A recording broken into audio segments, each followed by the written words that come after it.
just a couple back control options. So just think about it. You're going to be sitting on your bottom. Just think about kind of like what we're doing as far as like the back control. So in order for us to control the back, we need to control the inside of the hips. So we have the shoulders and we have the hips.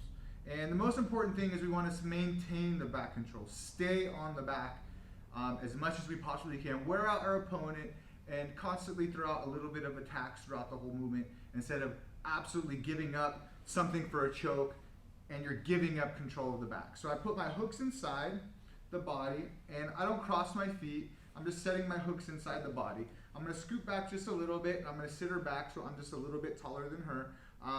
And then I'm not really squeezing my knees together, but it's snug. But my knees are kind of like overly inside where she could put her elbows and start pushing my legs out at this moment, all right? So I'm gonna go underneath her armpits and I'm gonna grab some of the lapel. I'm gonna pull the lapel down, I'm gonna fold it down, and I'm gonna pull her into my body where both of our chests, my chest is touching her back.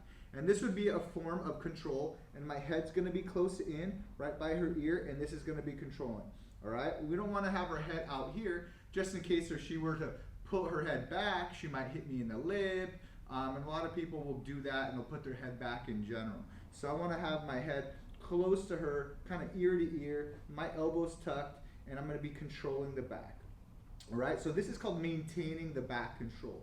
And this is just one of the first controls that we're gonna do.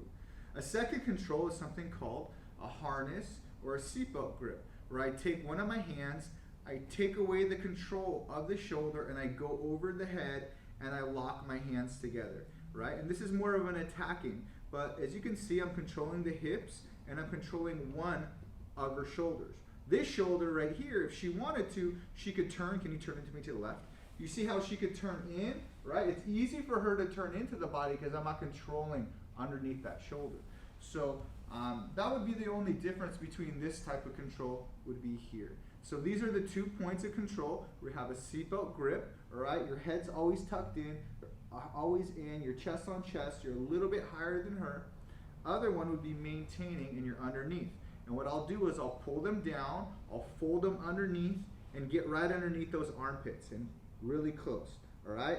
And I'm always trying to maintain on her back. I never want her to cut an angle on me. What I mean by angle is she's gonna start getting her back to the mat and then she's gonna start escaping, all right? And that's the last thing I want her to do.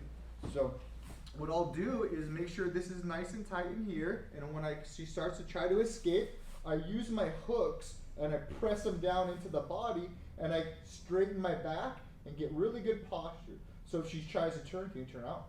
It's really hard for her to turn her hips because I'm controlling her. And that would be the first part of maintaining control.